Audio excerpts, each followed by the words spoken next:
আসসালামু আলাইকুম। আমি মাঝে মাঝে রাস্তাঘাটে দেখি বা অনেকের কাছে শুনি যে অটো অ্যাক্সিডেন্ট হয়। এই অটো অ্যাক্সিডেন্টগুলো হওয়ার কারণে অনেক কিছু রয়েছে।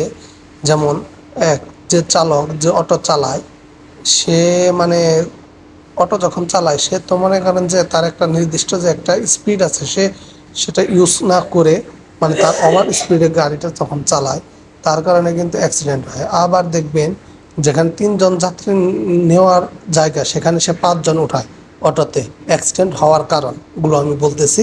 তারপরে দেখবেন আবার যখন দেখবেন যে সে লুকিং, এই যে লুকিং গ্লাসগুলো এগুলো ফলো করে না কখনো। এই যে গ্লাস লাগায় না, যে একটা পিছনের গাড়ি আসতেছে আমার বাম পাশে যে ডান পাশে, যে এগুলোর গ্লাস ইউজ করে না, ব্যবহার করে না, দেখে না, সে তার মতো প্লেন চালায়া যাইতেছে এমনটা মনোভাব মনের মধ্যে একটা ইনে আক্রোশ নিয়ে যে গাড়ি চালায় যে আমার আর ডান পাশে বা পিছনের সামনে কেউ নাই, নিয়ে বাজায়া দেয়, শেষ বলে যে আমাকে অমুক গাড়ি লাগাই দিছে।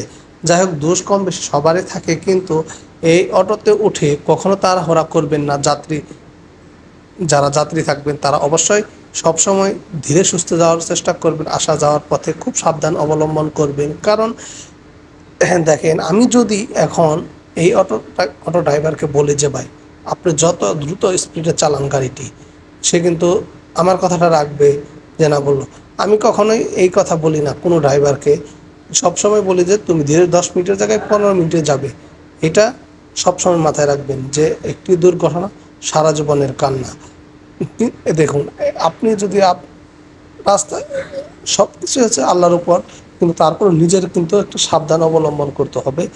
আর বিশেষ করে আমি আমি বা এবং আপনারা যারা অটোতে চলবেন, ড্রাইভারদের সাথে ভালো আচরণ করবেন। আবার কিছু ড্রাইভার আছে যে একবারে বাজে ব্যবহার, তাদের 10 টাকার ভাড়ার জায়গায় 20 টাকা চায়।